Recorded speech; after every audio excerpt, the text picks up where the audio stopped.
Tariff की कहानी क्या है और अमेरिका एक्स्ट्रा टैरिफ क्यों लगाने जा रहा है? अब तक सबको ये पता चल चुका है कि अमेरिका ने बार बार ये बोला है कि रशिया से, क्योंकि इंडिया ऑयल खरीदता है और ये क्रूड ऑयल जो हम खरीद रहे हैं इसकी वजह से वो एक्स्ट्रा टैरिफ हम पर लगा रहे हैं। जब पत्रकार ने उनसे पूछा कि आप भी रशिया से सामान खरीदते हैं, तो इस पर डोनाल्ड ट्रंप ने कहा कि मुझे नहीं पता हम क्या खरीदते हैं क्या नहीं खरीदते हैं, इस पर मैं पता करूंगा।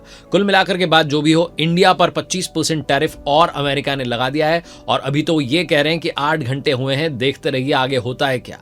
सेकेंडरी सैंक्शंस की बात भी डोनाल्ड ट्रंप ने कही है और ये कोई आम चेतावनी नहीं है, बल्कि ये जो इंडिया अमेरिका का रिश्ता है इसको एक बार फिर से संकट के कगार पर लेकर के आ गया। पूरी कहानी आपको समझाता हूं, आप देख रहे हैं दुनियादारी। मैं हूं आरजे कार्तिक। 27 अगस्त से इंडिया पर 25% का एक्स्ट्रा टैरिफ जो है अमेरिका ने अनाउंस कर दिया है, यानी कि अब पूरे 50% का टैरिफ लगने जा रहा है और कारण है रशिया से ऑयल खरीदना। लेकिन सवाल ये उठता है कि चाइना भी यही कर रहा है, फिर सिर्फ इंडिया को ही निशाना क्यों बनाया जा रहा है? हमने इस कदम को अनुचित, अन्यायपूर्ण और बेबुनियाद करार देते हुए तीखा विरोध किया है। भारत ने जवाब दिया है कि हम दबाव में नहीं आएंगे।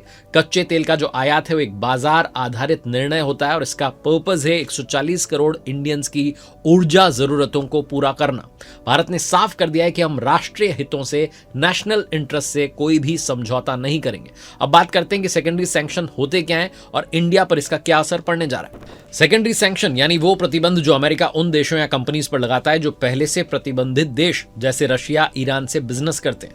ट्रंप की धमकी के मुताबिक अगर ये भारत पर लागू होते हैं तो तेल कंपनियां अमेरिका के बैंक से फंडिंग नहीं ले पाएंगी, बैंकिंग सेक्टर पर दबाव बढ़ेगा, शिपिंग इंडस्ट्री जो तेल ट्रांसपोर्ट करती है उसकी कमर टूट सकती है। यानी अमेरिका सिर्फ बिजनेस नहीं रोक रहा है, वो इंडिया को आर्थिक रूप से अलग करने की कोशिश कर रहा है। पिछले 3 महीने से इंडिया के खिलाफ टैरिफ धीरे धीरे बढ़ रहे थे, लेकिन अब जो हो रहा है वो एक जियोपॉलिटिकल पावर प्ले हो रहा है, सिर्फ ट्रेड वॉर नहीं हो रही है। ट्रंप जानते हैं कि 2024 में इंडिया ने रशिया से क्रूड ऑयल लिया $52 अरब के आसपास का, जबकि चाइना ने $62 अरब का जो है क्रूड ऑयल खरीदा।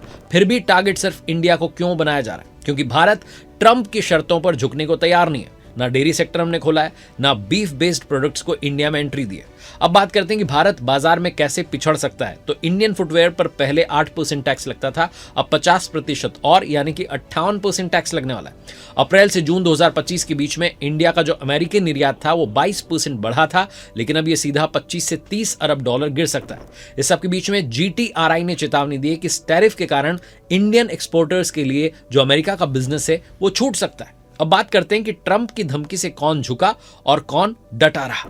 अब बात करते हैं पहले उनकी जो कि अमेरिका के साथ हो ली है। उसमें ब्रिटेन का नाम है, जापान का नाम है, यूरोपियन यूनियन का नाम है और इंडोनेशिया का भी नाम है।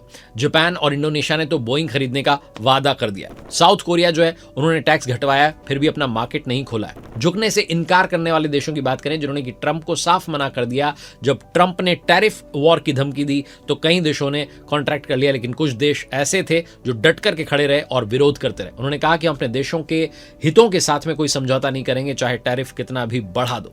सबसे पहले बात करते हैं भारत की। भारत ने स्पष्ट कर दिया है अपने किसानों के साथ, संस्कृति के साथ है। भारत ने अमेरिकन जो डेयरी प्रोडक्ट्स हैं, बीफ प्रोडक्ट्स हैं, उनको देश में आने से रोक दिया है।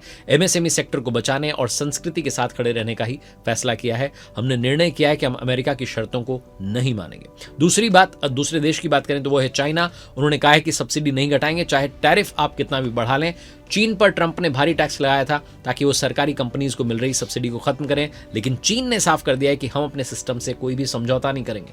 तीसरी कंट्री आती है ब्राजील। 50% टैक्स उन्होंने झेल लिया, लेकिन वो झुकने को तैयार नहीं। सबसे ज्यादा टैरिफ उन पर लगा 50% का, लेकिन फिर भी ब्राजील ने अमेरिका की शर्तों को नहीं माना और कहा कि हम अपने किसान और बिजनेसमैन के लिए खुद डिसीजन लेंगे। चौथी कंट्री है कनाडा, वो भी पीछे नहीं हटे।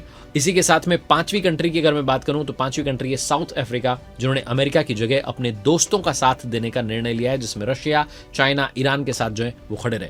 ट्रंप ने उन पर 30% टैरिफ लगाया था, लेकिन साउथ अफ्रीका ने कोई समझौता नहीं किया। इन देशों ने दिखा दिया है कि आत्मसम्मान पैसे से बड़ा होता है। हम टैरिफ झेल लेंगे, लेकिन अपनी पॉलिसीज के साथ जो है कोई भी छेड़खानी नहीं करेंगे, किसी के कहने पर उन्हें बदलेंगे नहीं। अब सवाल उठता है कि भारत के पास में क्या ऑप्शंस बचते हैं। तो पहला ऑप्शन है हमें नए मार्केट की तलाश करनी है। इंडिया ब्राजील और अफ्रीकन कंट्रीज के साथ ट्रेड बढ़ाने की ओर कोशिश कर रहा है। दूसरी बात आती है जो हमारे घरेलू उद्योग हैं उन्हें सपोर्ट करना है। एमएसएमईज के लिए राहत पैकेज और सब्सिडी जो है सरकार बहुत जल्द अनाउंस कर सकती है। आनंद महिंद्रा साहब जो कि हमारे देश के बड़े बिजनेसमैन हैं, उन्होंने कहा है कि जैसे 1991 के आर्थिक संकट ने नया रास्ता खोला था, वैसे ही ये टैरिफ भारत को आत्मनिर्भर और इन्वेस्टमेंट का सेंटर बना सकता है। यही स्ट्रैटेजी अमेरिका पर भारी पड़ सकती है। हर्ष गोयनका साहब कह रहे हैं कि टैरिफ लग सकता है लेकिन भारत की संप्रभुता पर नहीं, भारत मजबूत आत्मनिर्भरता से जवाब देगा। कुल मिलाकर भारत का संदेश साफ है, हम अपने एमएसएमई को बचाएंगे चाहे कितना भी टैरिफ लग जाए। ये 140 करोड़ लोगों वाला आत्मनिर्भर भारत है जो झुकेगा नहीं।